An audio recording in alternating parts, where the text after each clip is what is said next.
यह कहानी पूरी तरह काल्पनिक है। इसमें दिखाए गए सभी पात्र, स्थान और घटनाएं लेखक की कल्पना पर आधारित हैं। किसी जीवित या मृत व्यक्ति, संस्था, धर्म या समुदाय से इसका कोई संबंध मात्र संयोग हो सकता है।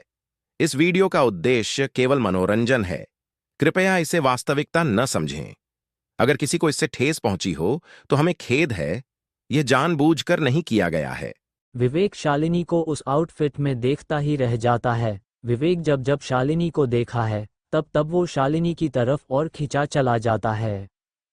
विवेक मुस्कुराते हुए शालिनी से कहता है कि ये ड्रेस तो ब्यूटी कंपटीशन में भाग लेने के लिए पर्याप्त है। मेरे कहने का मतलब है, ये तुम्हारे ऊपर बहुत अच्छी लग रही है।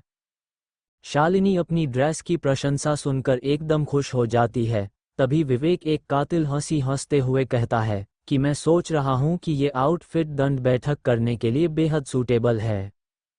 इस बात को सुनकर तो शालिनी थोड़ा चौंक जाती है और थोड़ा ब्लश करने लगती है। वो विवेक के पास आकर कहती है कि चिंता मत करो, मैं भूली नहीं हूँ। मुझे याद सिर्फ 9 दंड बैठक ही है ना। जाओ पहले सब पर्दे लगा दो, मैं ये तुम्हारे लिए करती हूँ। विवेक तुरंत ही वहाँ के सारे पर्दे लगा देता है और जाकर सोफे पर बैठ जाता है। कहता है मैं तैयार हूँ देखने के लिए, चलो शुरू करो। शालिनी कहती है कि ठीक है और वो एक हाथ से अपने खुले बालों को पकड़ती है, दूसरा हाथ अपने सीने पर रख लेती है ताकि विवेक की नज़र गलत जगह पर न जाए, और वो दंड बैठक करना शुरू कर देती है। कुछ देर बाद वो सब कर लेती है। उसके माथे पर पसीना आ जाता है। वो हौंफते हुए कहती है, लो मैंने अपना वादा पूरा कर दिया है, चलो अब मुझे पार्टी के लिए जाना है।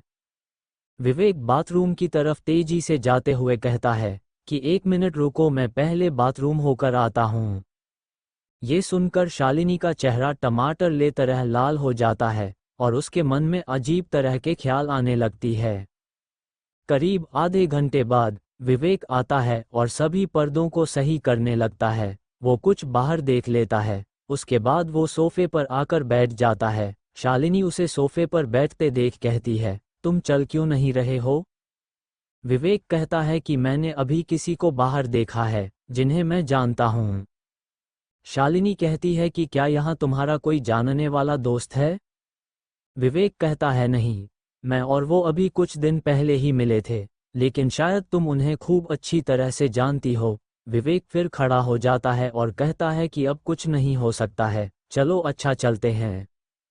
तभी शालिनी के घर का दरवाजा खोलते हुए वहां एक आदमी और औरत अंदर आते हैं। उन दोनों को देखकर शालिनी के मुंह से निकलता है पिताजी और माँ, और यहाँ ये दोनों और कोई नहीं बल्कि शालिनी के माता पिता थे। उन दोनों को यहाँ इस टाइम पर देखकर शालिनी थोड़ा सरप्राइज हो जाती है। उसके पिता थम्स अप करते हुए हंसते हुए कहते हैं, क्या तुम दोनों ने कर लिया? शालिनी के माता पिता ओपन माइंड थे। वो दोनों इस मॉडर्न एरा को अच्छी तरह से समझते थे। अपने पिता को गलत दिशा में जाते देख शालिनी कहती है कि पिताजी आप ये क्या कह रहे हैं, और आप दोनों यहाँ कब आए? शालिनी के पिता हंसते हुए कहते हैं कि मैं काफ़ी समय पहले ही आ गया था, लेकिन मैंने देखा कि तुम्हारे सभी पर्दे लगे हुए थे, तो फिर अंदर आने की हिम्मत नहीं की। उसकी माँ भी आगे आते हुए हंस कर कहती हैं कि अरे पागल लड़की, तुम इतना शर्मीली क्यों हो? ये तो यंग लोगों के बीच नॉर्मल है, हम सब समझते हैं, तुम्हें इतना घबराने की कोई ज़रूरत नहीं है। हम तुम्हें कुछ कहेंगे थोड़ी, आखिरकार अब तुम बड़ी हो चुकी हो। अपनी माँ को भी गलत दिशा में जाते देख शालिनी कहती है कि अरे माँ, तुम जो सोच रही हो ऐसा कुछ भी नहीं है, मैं तो सिर्फ अपने कपड़े बदल रही थी, आप गलत सोच रही हो। उसकी माँ भी थोड़ा तंज करते हुए बोलती है, हाँ हाँ हाँ, तुम दोनों मिलकर अंदर सिर्फ कपड़े ही तो बदल रहे थे, मैं कहाँ कुछ गलत बोल रही हूँ। अब हम तो बूढ़े हो चुके हैं जो एक साथ कपड़े बदलने को कुछ और ही समझ बैठे हैं। तभी शालिनी के पिता उसकी माँ से कहते हैं कि डार्लिंग, ऐसा लगता है कि दोनों कहीं बाहर जा रहे हैं, हमें कबाब में हड्डी नहीं बनना चाहिए, इन्हें जाने देते हैं। शालिनी की माँ विवेक की तरफ मुड़कर हंसते हुए कहती है कि बेटा विवेक, हम तुम्हें बाहरी नहीं समझते, परसों इसके दादाजी का जन्मदिन है, तो तुम्हें जरूर से आना है, ठीक है? विवेक भी सिर हिलाते हुए कहता है कि ठीक है, मैं आ जाऊंगा। पीछे खड़ी शालिनी शर्म से लाल हुई पड़ी थी, एकदम टमाटर की तरह, क्योंकि उस दिन उसके पिताजी, आज माँ और पिता दोनों ने गलत समझ लिया था। वो उन्हें जाते हुए देख रही थी और मन में सोच रही थी कि हमेशा ऐसा क्यों होता है, जब मैं विवेक के साथ होती हूँ हमेशा लोग गलत ही मतलब निकाल लेते हैं। शालिनी के माता पिता वहां से निकल जाते हैं। विवेक पीछे मुड़कर शालिनी से कहता है कि मिस शालिनी, क्या आप अभी भी जाने वाली है? शालिनी कहती है कि हाँ बिल्कुल, चलो चलें। आखिर मेरे इतने देर तैयार होने का क्या फ़ायदा जब मैं नहीं जाऊंगी। दोनों कार में बैठकर निकल जाते हैं। कार उस पार्टी स्थल पर पहुंच जाती है। विवेक कार का दरवाज़ा खोलते हुए कहता है कि शालिनी जी, हम पहुंच गए हैं, और हाँ 5 स्टार रिव्यू याद रखना, और जब जाना हो तो ऑर्डर कर देना, मैं तुम्हें यहाँ से लेने के लिए चला आऊँगा। शालिनी कहती है कि पागल, सभी लोग मीठे शब्द बोलना जानते हैं, लेकिन तुम तो सीधे बोलने वाले हो, बस हमेशा 5 स्टार रिव्यू का रट लगाए रहते हो। विवेक हंसते हुए कहता है कि क्या करूं, मेरी जॉब है। अच्छा अंदर जाओ, अगर कोई भी काम पड़े तो मुझे बुला लेना। शालिनी विवेक को बाय करते हुए अंदर चली जाती है। तभी वहां नीना आ जाती है, जो विवेक से कहती है, अरे मास्टर, तुम तो कमाल के हो, तुम्हें बधाई हो, तुमने सेफली 100 किलोमीटर तक कार ड्राइव कर ली है, वो भी पैसेंजर के साथ। इसके रिवॉर्ड में तुम्हें 2 लाख पॉइंट और कैबर कंपनी का 21% शेयर तुम्हें मिलता है। ये बातें नीना डांस करते हुए कह रही थी। विवेक नीना की बातें सुनकर कहता है, क्या बात कर रही हो नीना, मैंने तो बस कुछ ही ऑर्डर पूरा किया और अब मैं इस ऑनलाइन टैक्सी ड्राइवर कंपनी कैबर का बॉस बन गया। नीना कहती है, कैबर ट्रेवल्स कंपनी का हेडक्वार्टर नई दिल्ली में है, इसके मार्केट वैल्यू 5,000 करोड़ रुपए से ज़्यादा की है। ये सुनकर तो विवेक का मुंह खुला का खुला ही रह जाता है। नीना आगे कहती है कि अगर तुम चाहो तो अपना शेयर बेचकर 1,000 करोड़ रुपए से ऊपर कैश आउट कर सकते हो। विवेक नीना के कंधों पर हाथ रखते हुए कहता है कि मेरी कर्ट इनकम के साथ मुझे नहीं लगता कि कैश आउट करने की ज़रूरत है। इससे अच्छा तो ये रहेगा कि इसे ऐसे ही रहने दे और कुछ 100 करोड़ रुपए का लाभांश सालाना लेते रहे। ये बोलने के साथ दोनों हंसने लगते हैं। नीना विवेक को और आगे बताते हुए कहती है, मास्टर, आपका काम 70% पूरा हो गया है, बाकी 30% पूरा होने के बाद आप अपना दूसरा काम शुरू कर सकते हैं। विवेक हैरान होते हुए कहता है, क्या होगा जब काम पूरा 100% हो जाएगा, तब मुझे कितना बड़ा रिवॉर्ड मिलेगा? हाँ, मैं ज़रूर से ऑर्डर लेना जारी रखूंगा। नीना कहती है, वाह मास्टर, आप तो एकदम डिटरमाइंड होकर काम करते हैं, और फिर वो वहां से गायब हो जाती है। तभी विवेक का फ़ोन रिंग करता है। एक मैसेज आता है, उसे पीवीआर होटल से ग्रेटर दिल्ली एनसीआर जाने का ऑर्डर आया था।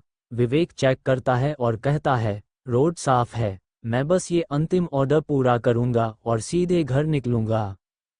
एक लड़की जो पीवीआर होटल के सामने फ़ोन से फ्रंट कैमरे से अपनी आप को देख रही थी, इसका नाम रीना सिंह है। तभी उसके बगल में एक बुगाटी वेरॉन आकर रुकती है। ये किसी और की नहीं बल्कि विवेक की ही थी। विवेक कार का शीशा खोलता है और उस लड़की से बोलता है, क्या आप ही मिस रीना हैं? फ़ोन नंबर का लास्ट नंबर 0856 है। रीना कहती है, हाँ मैं ही हूँ। वो लड़की मन में सोचती है कि ओह माय गॉड, आज मैं एकदम ड्रेस्ड अप हूँ, इसलिए इस अमीर लड़के की नज़र मुझ पर आ गई। वो हंसते हुए कहती है कि क्या बात है सर? विवेक कहता है, अंदर आकर बैठ जाए। रीना झट से दरवाज़ा खोलकर बैठ जाती है और तुरंत ही सीट बेल्ट लगा लेती है। वो इसे इतनी जल्दी से कर रही थी कि मानो उसकी हवाई जहाज़ आज छूट जाएगा।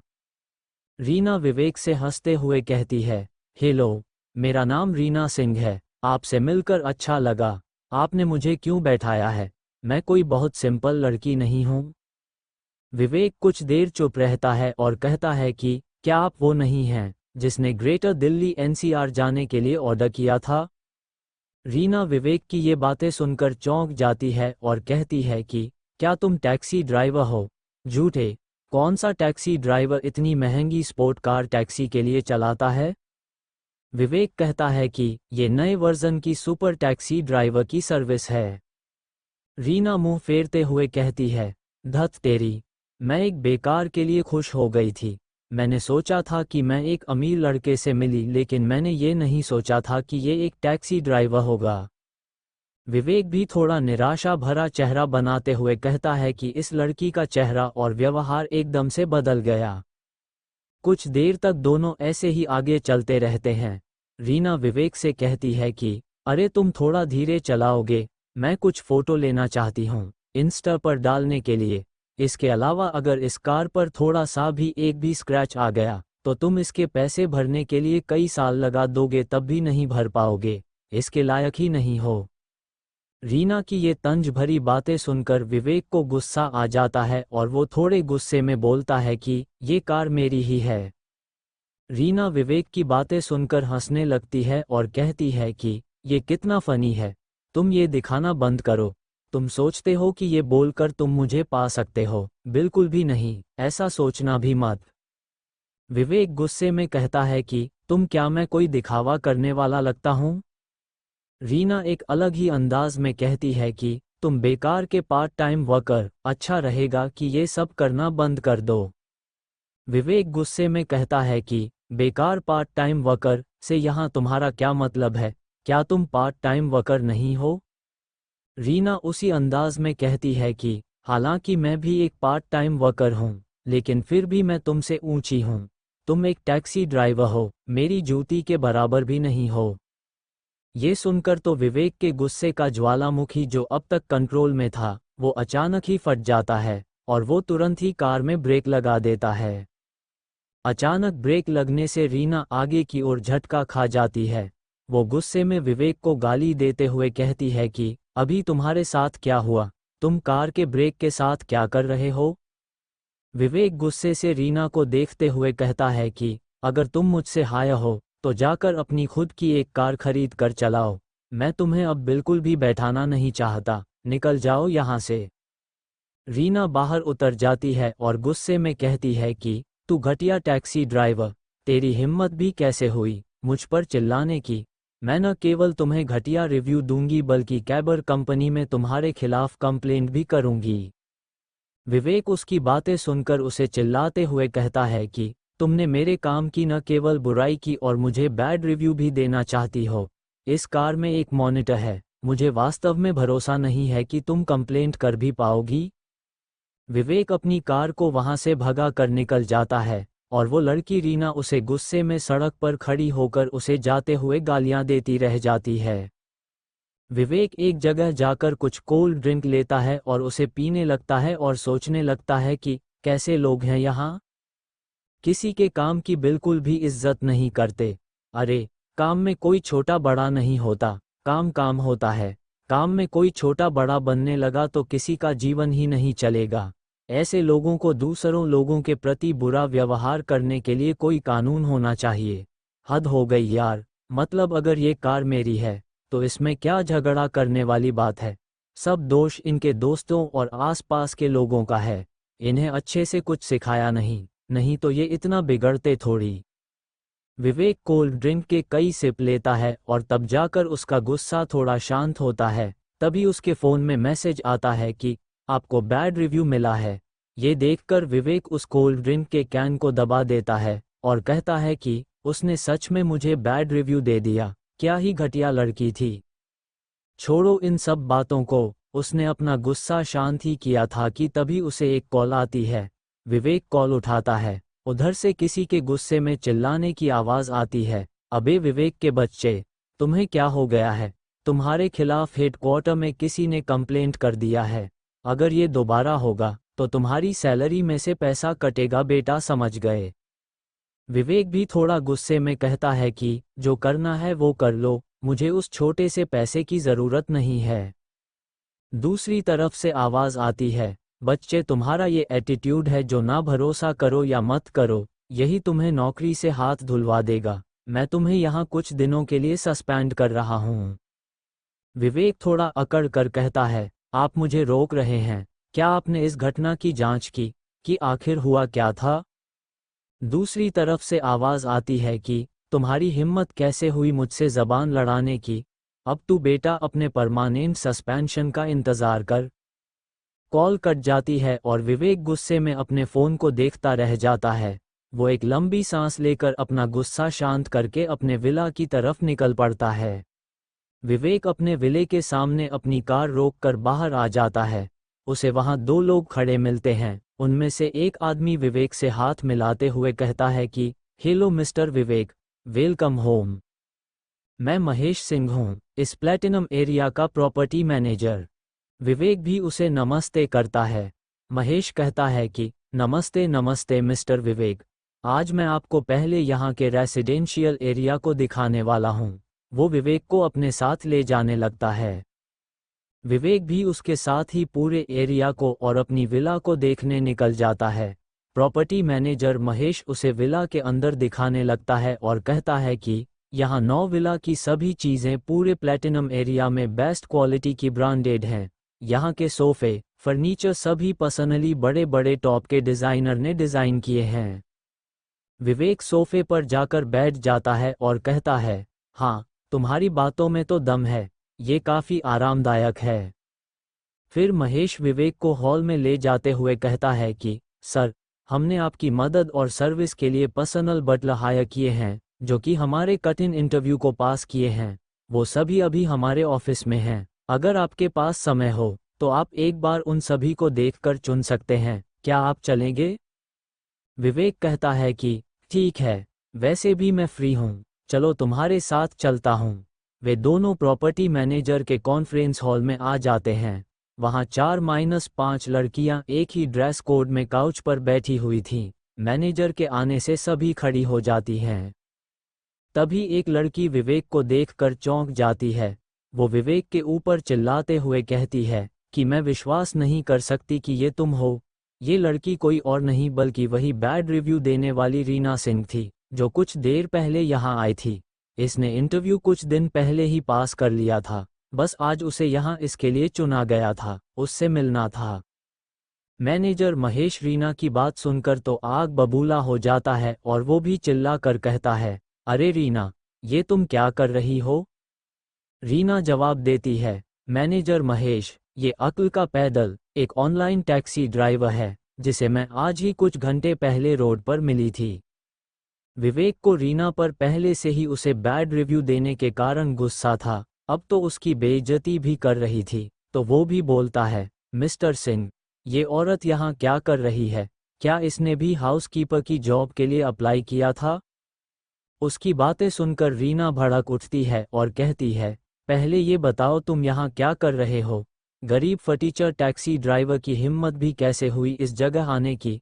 क्या तुम इस जगह के बारे में जानते भी हो? मैनेजर, इस फटीचर को बाहर फेंकवा दो, ये बहुत बड़ा ड्रामेबाज है। मैनेजर महेश से ये सब देखा नहीं गया और उसने तुरंत रीना को एक थप्पड़ जड़ दिया और बोला, क्या तुम पागल हो गई हो? तुम्हारी हिम्मत भी कैसे हुई मिस्टर विवेक से इस लहजे में बात करने की? मिस्टर विवेक प्लैटिनम एरिया के नंबर 1 रेसिडेंट के मालिक हैं। रीना अपने गाल पकड़ लेती है और महेश से कहती है, भाई, तुमने मुझे थप्पड़ क्यों मारा? ये कोई मालिक नहीं है, ये बस एक टैक्सी ड्राइवर है। मेरा इसके लिए ऑर्डर अभी भी मेरे फ़ोन में है। ये तुम्हें बस मूर्ख बना रहा है। ये महेश रीना का दूर का भाई था। रीना की बातें सुनकर विवेक महेश से कहता है, ये कैसे इम्पॉसिबल है? क्या कोई कार ड्राइवर प्लैटिनम एरिया में कोई विला नहीं खरीद सकता? मैनेजर घबराकर झूठी हंसी हंसते हुए कहता है कि नहीं नहीं सर, हमारे यहाँ ऐसी कोई पाबंदी नहीं है। वो रीना की तरफ मुड़ता है और कहता है कि रीना, तुम मिस्टर विवेक से माफ़ी क्यों नहीं मांग रही? जल्दी से आकर अपने बर्ताव के लिए माफ़ी मांगो। रीना सोचती है, ऐसा लगता है कि ये सच में नंबर 1 रेसिडेंट का मालिक है, नहीं तो महेश ऐसा बर्ताव मुझसे नहीं करता। हो सकता है ये सिर्फ जिंदगी के अनुभव के लिए कार ड्राइवर का काम करता हो। ऐसा सोचकर रीना विवेक के सामने घुटनों पर बैठ जाती है और अपने ऊपर के शर्ट का बटन खोल देती है। कहती है, मिस्टर राय, मैं जानती हूँ कि मैं गलत हूँ। प्लीज़ मुझे माफ़ कर दीजिए, मुझे एक और मौका दे दीजिए। विवेक रीना की सभी हरकतों को देख रहा था। मन में सोचता है कि ये लड़की मुझे सेड्यूस करने की कोशिश कर रही है। लगता है इसे पता नहीं कि मेरे आसपास इससे भी सुंदर सुंदर लड़कियां रहती हैं। अच्छी कोशिश है लेकिन मुझ पर काम नहीं करेगी। वो कहता है कि रीना जी, लगता है कि आप शर्ट का बटन खोलकर माफ़ी मांगती हैं। ये सब किसी और के सामने कीजिएगा, यहाँ इन सब से कोई काम नहीं बनता। इन्हें यहाँ से बाहर कर दो। ये सुनकर बाकी की लड़कियां हंसने लगती हैं। दो लोग आते हैं और रीना को बाहर ले जाते हैं। रीना मिस्टर राय करती ही रह जाती है। महेश विवेक को उन बाकी की 4 लड़कियों की तरफ इशारा करते हुए कहता है कि मिस्टर राय, ये 4 बच गई हैं, क्या आप इनमें से एक को बटलर के तौर पर रखना चाहेंगे? विवेक थोड़ा गुस्से के लहजे में कहता है कि इनमें से कोई भी मेरा बटलर बनने के लायक नहीं है।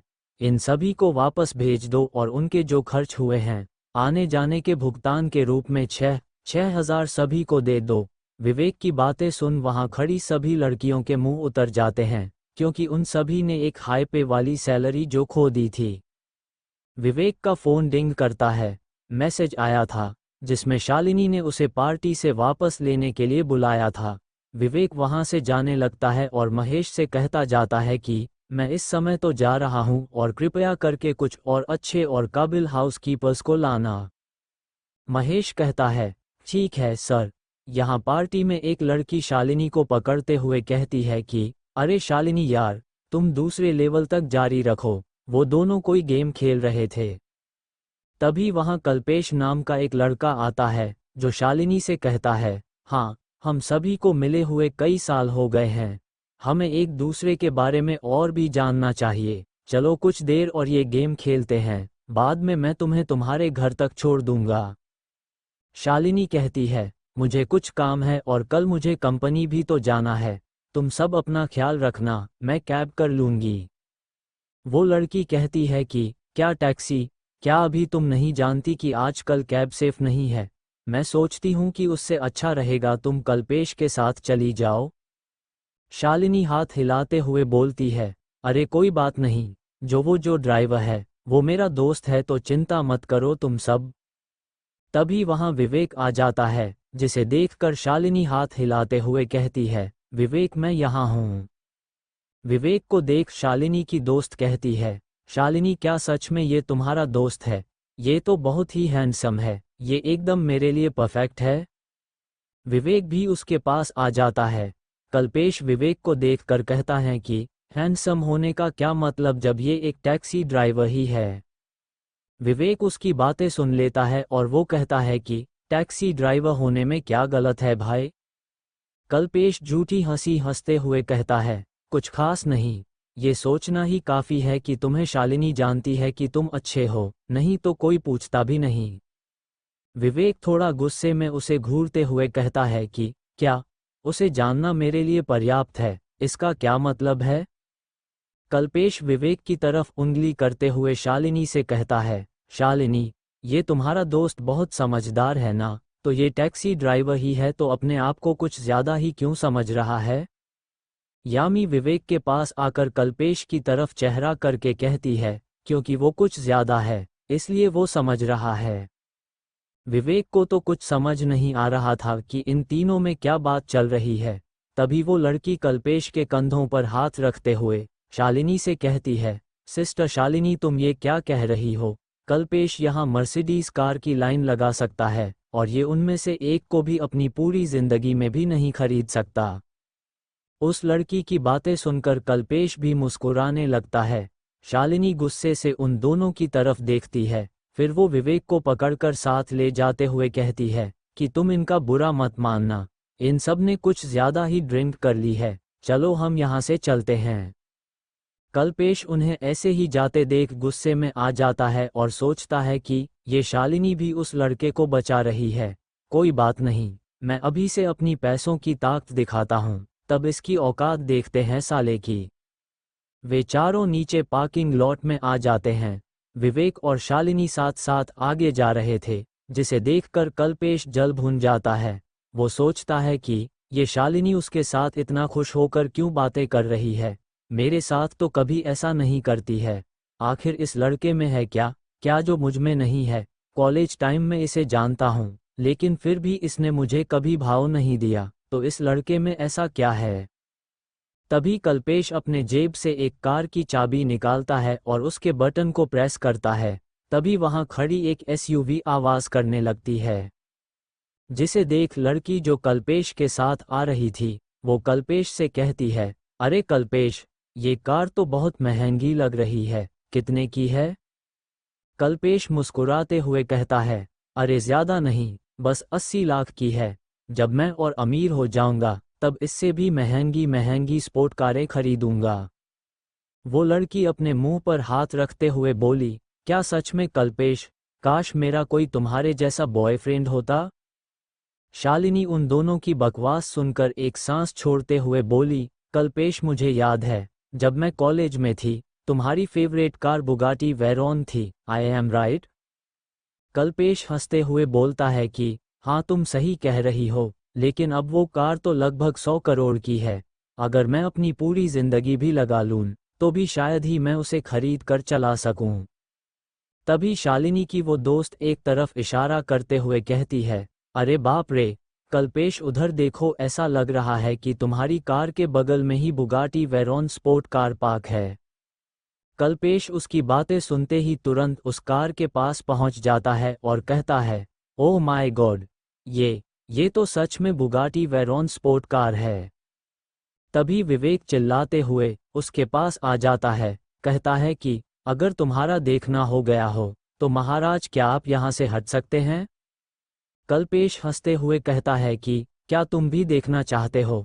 देखो देखो, ये बहुत महंगी स्पोर्ट कार है, तो अपनी पलकें मत झपकना। विवेक अपनी जेब से कार की चाबी निकालते हुए कहता है कि मुझे ऐसा करने की कोई ज़रूरत नहीं है। शालिनी, आओ अंदर कार में बैठो। विवेक के हाथों में उस कार की चाबी देख कल्पेश और उस लड़की का मुंह खुला का खुला ही रह जाता है। कल्पेश कहता है कि क्या क्या सच में ये कार तुम्हारी है? वो लड़की भी कहती है, क्या तुम सिर्फ टैक्सी ड्राइवर नहीं हो? ये कार तुम्हारी कैसे हो सकती है? विवेक कार में बैठ जाता है और उन दोनों से कहता है, कौन कहता है कि मैं इस कार के साथ टैक्सी ड्राइवर का काम नहीं कर सकता? तुम लोग अपने मन से कुछ भी मत बनाओ। अच्छा ठीक है, मैं चलता हूँ, अपना ख्याल रखना। विवेक मुस्कुराते हुए अपनी कार को स्टार्ट करता है और वहां से निकल जाता है और वे दोनों इन्हें हैरानी में देखते ही रह जाते हैं। इधर रात काफी हो गई थी। विवेक की कार अंधेरे को चीरते हुए आगे जा रही थी। दोनों के बीच में एक अजीब सा सन्नाटा था। तभी शालिनी बोल पड़ती है, विवेक, मुझे माफ कर दो, मैं नहीं जानती थी कि वे दोनों इस तरह के निकलेंगे। विवेक मुस्कुराते हुए कहता है कि अरे छोड़ो भी, मुझे इससे घंटा फर्क पड़ता है। पहले तुम ये बताओ, क्या तुम घर चल रही हो? शालिनी विवेक की तरफ देखते हुए कहती है कि मैंने अपना मन बदल दिया है। मैंने वहाँ कुछ ज्यादा ही खाना खा लिया है, तो मैं जियार तालाब के पास टहलने के लिए जाना चाहती हूँ। रुको, मैं अपने उतरने की जगह बदल देती हूँ। शालिनी ने अपना फ़ोन उठा लिया। विवेक कहता है कि अरे कोई बात नहीं, सब ठीक है, चलो वहीं चलते हैं, कुछ ताज़ी हवा लेते हैं और कुछ देर टहलते भी हैं। मुझे भी कुछ देर ताज़ी हवा में सांस लेना है। विवेक मन में सोचता है कि चलो शालिनी के साथ कुछ और देर समय बिताने को मिला। दोनों जियार पॉन्ड के पास पहुंच जाते हैं। शालिनी विवेक से कहती है कि अपना सिर दूसरी तरफ करो। विवेक कहता है कि क्यों, क्या तुम स्विमसूट पहनने वाली हो? क्या तुम यहाँ तैरने के लिए आई हो? शालिनी कहती है, अरे नहीं, मैं बस थोड़ा चलने के लिए आई हूँ। मैं तालाब के किनारे नंगे पांव ही चलना चाहती हूँ, तो मैं अपने मोजे उतार रही थी, इसलिए तुम्हें दूसरी तरफ मुड़ने को कह रही थी। विवेक एकदम थरक वाली स्माइल करते हुए कहता है कि मैं बिल्कुल भी नहीं टर्न करूँगा। तुमने इतने छोटे कपड़े थोड़ी पहन रखे हैं, क्या तुमने अंदर कुछ नहीं पहना है? शालिनी विवेक को जोर से पिंच करते हुए कहती है, मैंने पहना है, अगर तुम दूसरी तरफ मुड़ना नहीं चाहते तो मेरी तरफ देखना भी मत। शालिनी के पिंच करने से विवेक की तो जैसे जान ही निकल गई हो। वो डर के मारे कार से बाहर चला जाता है ताकि शालिनी फिर से उसे ऐसे पिंच ना करे। शालिनी अपने हाई हील्स को कार में रखकर बाहर आ जाती है। चारों ओर एक मधुर मंद मंद हवा बह रही थी। वहां के पेड़ों के पत्तों की सरसराने की आवाज आ रही थी। चंद्रमा का प्रतिबिंब उस तालाब में बना हुआ था। तालाब में हवा के कारण छोटी छोटी तरंग उत्पन्न हो रही थी। ये सब एकदम मनमोहक दृश्य था। विवेक की नज़र जब शालिनी पर पड़ती है तो एक बार के लिए विवेक जैसे उसमें खो सा गया हो। शालिनी का चेहरा चांद की लाइट में एकदम किसी एंजल की तरह लग रहा था, सुंदर और आकर्षक। तभी शालिनी विवेक के ख्यालों को तोड़ते हुए कहती है, विवेक चलो तालाब के थोड़ा पास चलते हैं। दोनों तालाब के एकदम पास आ जाते हैं। तालाब काफी बड़ा था, चंद्रमा के प्रकाश के कारण तालाब में तैर रही मछलियां भी दिखाई दे रही थीं। शालिनी विवेक से कहती है कि विवेक, मेरे पेरेंट्स तुम्हें मेरे दादाजी के जन्मदिन पर मुझे तुम्हें लाने के लिए कह रहे थे, जब टाइम आएगा क्या तुम चल सकते हो? विवेक थोड़ा मुस्कुराते हुए कहता है कि क्या मुझे वहां तुम्हारा बॉयफ्रेंड बनकर जाना है? ये बात सुनकर शालिनी शर्माने लगती है। विवेक आगे बिना रुके कहता है, ठीक है, मैं तुम्हारे लिए इतना तो कर ही सकता हूँ, मैं तुम्हारी उन सभी से निपटने में मदद करूँगा। शालिनी कहती है, मानना पड़ेगा तुम काफ़ी समझदार हो। तालाब के दूसरी तरफ प्लैटिनम एरिया का नंबर 1 रेसिडेंस था, जहाँ की लाइट की चमकती परछाइयाँ तालाब में भी चमक रही थीं। शालिनी उसे देखकर कहती है कि क्या वो प्लैटिनम एरिया है? यहाँ की लाइट सजावट तो बहुत अमेजिंग है। इसका नंबर 1 रेसिडेंस बहुत महंगे होने के कारण बिक ही नहीं रहा है। ये पहली बार है जब मैं रात में इस प्लैटिनम एरिया को देख रही हूँ। ये नज़ारा तो बहुत खूबसूरत है। विवेक कुछ सोचता है फिर मुस्कुराते हुए कहता है, ठीक है, फिर मैं तुम्हें उसे करीब से दिखाता हूँ। क्या तुम वहाँ अंदर जाना चाहोगी? क्या तुम वहाँ सोना चाहोगी? यामी विवेक की बातें सुनकर हंसने लगती है और कहती है, क्या नंबर 1 रेसिडेंस में सोना? ये तो बहुत अच्छा सपना है। मैं उस रेसिडेंस में एंटर कर जाऊं, वही बहुत बड़ी बात है। विवेक शालिनी के हाथ को पकड़ लेता है। विवेक की अचानक इस हरकत से शालिनी थोड़ा चौंक जाती है, लेकिन साथ में विवेक के गर्म हाथों के छूने से शालिनी के अंदर एक अलग सा कर्ज दौड़ रहा था, जिसकी वजह से उसके कान और गाल लाल होने लगते हैं। विवेक शालिनी को ले जाते हुए कहता है, अगर तुम यही सोचती हो तो मैं तुम्हें उससे ज्यादा ही वहां एंजॉय करा सकता हूं। दोनों जल्दी प्लैटिनम एरिया के नंबर 1 रेसिडेंस में पहुंच गए। दोनों गेट के बाहर खड़े थे। शालिनी विवेक से कहती है कि मैंने शुरुआत में ही इस लैंड की नीलामी में भाग लिया था, लेकिन कोई फायदा नहीं हुआ। फंड की कमी के कारण पहले ही राउंड में मैं बाहर हो गई थी। विवेक शालिनी से हंसते हुए कहता है, तुम खुद ही एक सुंदर महिला प्रेसिडेंट हो, फेमस कंपनी की, तुम्हें इससे जलना नहीं चाहिए। ये तुम्हारी सुंदरता के आगे कुछ भी नहीं है। शालिनी अपनी प्रशंसा सुनकर खुश भी थी और थोड़ा नाराज भी थी। भला वो क्यों इससे जलने लगी? शालिनी बोल पड़ती है, कौन इस जगह से जल रहा है? मैं तो बस ये जानना चाहती हूँ कि मैंने सुना था कि यहाँ अंदर एक स्विमिंग पूल है, जिसमें मिनरल वाटर फ्लो के लिए यूज करते हैं। विवेक फिर से शालिनी का हाथ पकड़ लेता है और कहता है कि क्या तुम इसके बारे में जानना चाहती हो? चलो मैं तुम्हें एक राइड पर ले चलता हूँ और तुम खुद ही सब देख लेना। शालिनी विवेक से अपने हाथ छुड़ाते हुए बोली, नहीं, हम बाहर से ही देख लेते हैं, हम अंदर नहीं जा सकते। अगर हम अंदर चले भी गए तो बहुत बुरा होगा कि हम बाहर कर दिए गए हों। विवेक थोड़ा मुस्कुराता है और फिर बोलता है, ओह अच्छा, क्या होगा अगर मैं तुम्हें सच में अंदर ले गया? शालिनी एक स्टाइलिश पोज मारते हुए विवेक से बोलती है, अगर तुम सच में मुझे अंदर ले गए तो मैं तुम्हारे साथ स्विमिंग करने के लिए बिकिनी में जाऊंगी, नहीं तो एक मुक्का तुम्हारी आंखों पर पड़ेगा।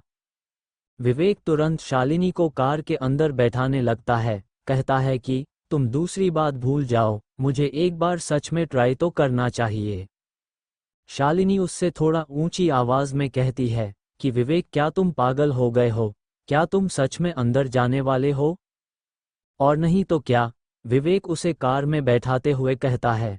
दोनों कार से नंबर 1 रेसिडेंस में एंटर करते हैं। गेट पर काफी सिक्योरिटी गार्ड तैनात थे। विवेक अपनी कार से वहां एंटर करता है। सभी सिक्योरिटी गार्ड विवेक की कार देखकर उसके सामने थोड़ा सा झुकते हैं और विवेक की कार अंदर जा रही होती है। ये सब देखकर तो शालिनी की आंखें बाहर आ जाती हैं। वो बोल पड़ती है, ये क्या चल रहा है यार? सच में कोई मजाक तो नहीं है? क्या नंबर 1 रेसिडेंस वाले विला में हाईएस्ट सिक्योरिटी लेवल नहीं होता है क्या? और उन्होंने हमें ऐसे ही अंदर आने दिया। विवेक हंसते हुए कहता है कि जैसा कि तुमने देख लिया है कि अंदर आना बिल्कुल ही आसान है। दोनों काफी अंदर आ जाते हैं। विवेक अपनी कार साइड में पार्क करता है, दोनों वहीं उतर जाते हैं। शालिनी वहां लगे फलदार पेड़ों को वहां की लाइट में चमकते देख विवेक से कहती, अरे देखो देखो विवेक, यहाँ के तो सभी पेड़ों पर फ्रूट भी हैं। विवेक थोड़ा सा मुस्कुराता है और बोलता है, क्या तुम इन्हें खाना चाहती हो? क्या तुम चाहती हो कि मैं ये तुम्हारे लिए तोड़ दूं? नहीं नहीं, ऐसा तुम बिल्कुल भी मत करना, शालिनी ने अपने दोनों हाथ हिलाते हुए कहा। तभी शालिनी की नज़र कहीं जाती है। शालिनी तुरंत दौड़कर उसके पास जाती है और खुशी से विवेक से कहती है, वाह विवेक, इस जगह को एक बार देखो तो ज़रा, यहाँ सच में एक पूल है। विवेक शालिनी के कंधों पर हाथ रखकर उसके कानों के पास आकर कहता है कि वाह, हमने पूल देख लिया, तो क्या मिस शालिनी अपने प्रॉमिस को पूरा करेगी? विवेक के शालिनी के कंधे और कानों के पास आकर बोलने से शालिनी को उसकी गर्म सांसें साफ साफ उसकी गर्दन से टच हो रही थीं, जिसके कारण शालिनी को कुछ अलग सा फील हो रहा था। शालिनी विवेक से थोड़ा दूर होकर कहती है कि यहाँ कोई बिकिनी नहीं है, तो मैं स्विम नहीं कर सकती हूँ, हम इसके बारे में बाद में बात करेंगे। इधर विवेक के शालिनी के बिकिनी में होने के ख्याल से ही गाल लाल हो गए थे। वो शालिनी की बातें सुनकर कहता है, ठीक है, इसके बारे में बाद में बात करेंगे, लेकिन ये याद रखना कि तुम अपने शब्दों से पीछे नहीं हट सकती। शालिनी कहती है कि इसके बारे में चिंता मत करो विवेक, मैं शालिनी सिंह अपने वादे से कभी पीछे नहीं हटती, मैंने जो कहा उसे करके ही रहती हूँ। शालिनी आगे कहती है, विवेक, हमें यहाँ काफ़ी टाइम हो गया है, तो हमें वापस चलना चाहिए। विवेक उंगली से एक विला की तरफ इशारा करते हुए कहता है कि अरे मिस शालिनी, क्या आप एक बार अंदर नहीं देखना चाहती? शालिनी उसे मुस्कुराते हुए जवाब देती है कि हमारे लिए यही लकी है कि हम यहाँ इस कोर्टयार्ड में आ पाए और कुछ देर यहाँ पर हम साथ रह पाए।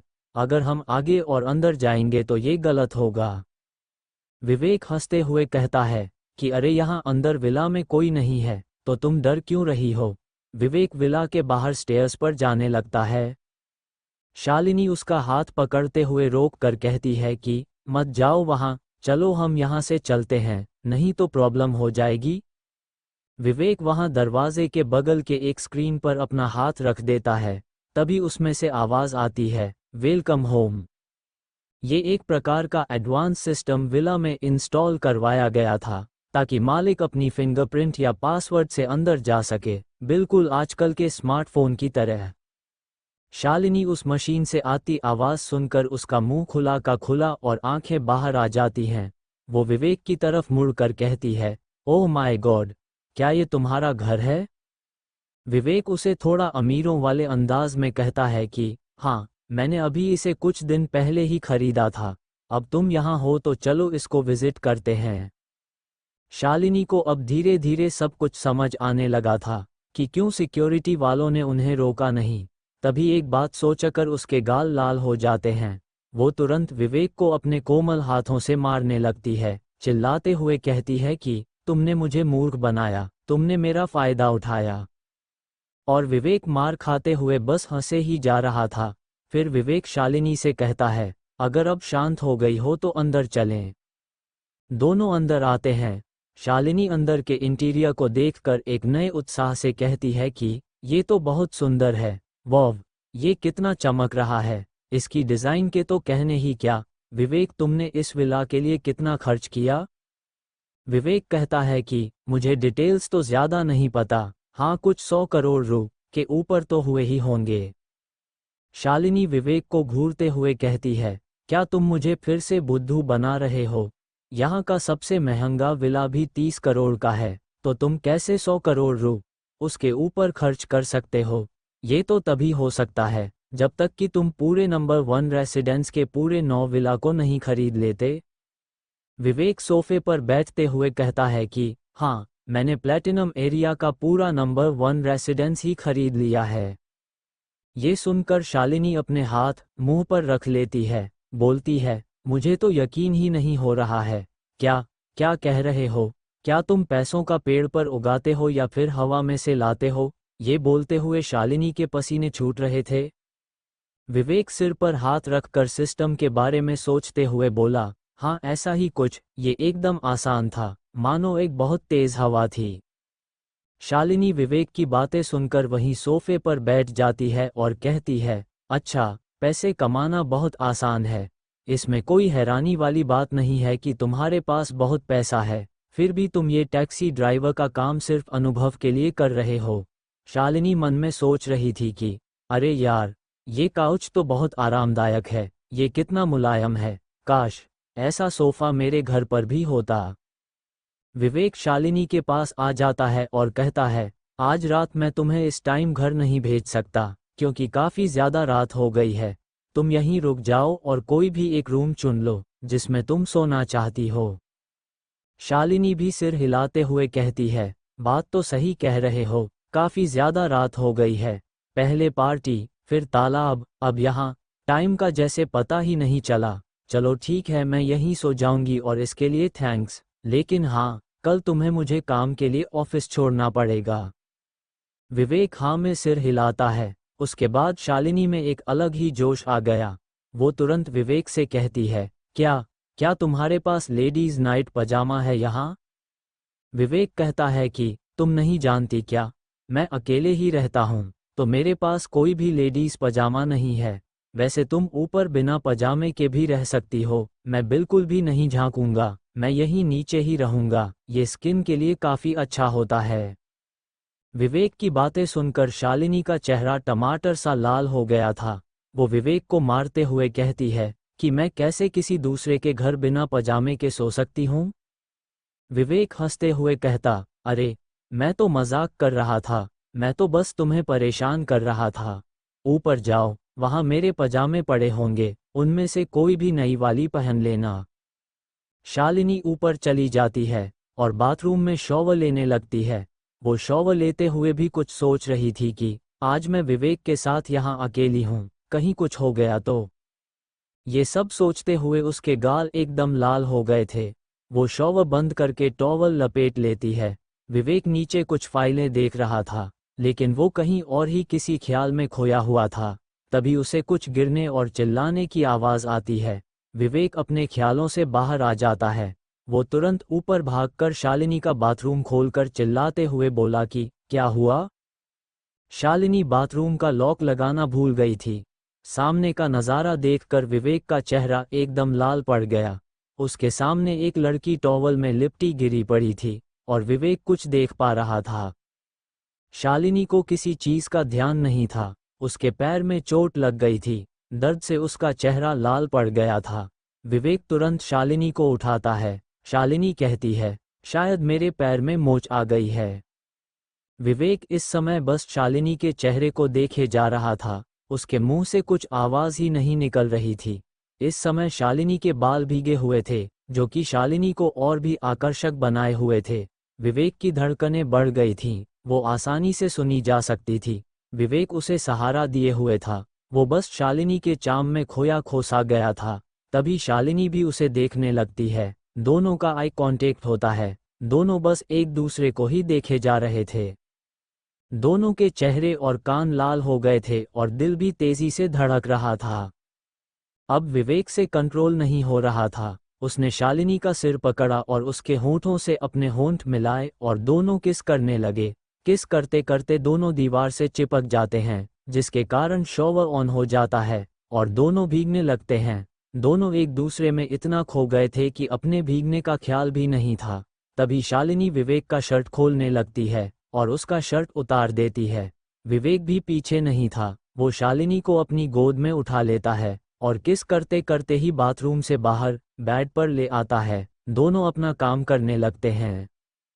अगली सुबह शालिनी तैयार होकर विवेक को उठाने लगती है। कहती है, अरे विवेक, उठो भी, सुबह हो गई है। अगर तुम नहीं उठे तो मुझे काम के लिए लेट हो जाएगा। तुम्हें याद है ना, मुझे छोड़ने भी जाना है।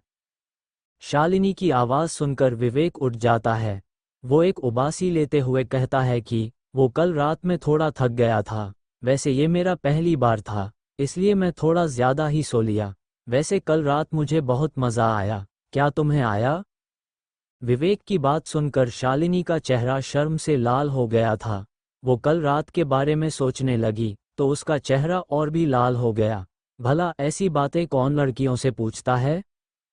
कल रात के कारण उसके कमर में अब भी दर्द था, उसके पैर में भी दर्द था। वो तो ऑफिस आज जाना ही नहीं चाहती थी, लेकिन ज़रूरी मीटिंग के कारण उसे जाना ही होगा।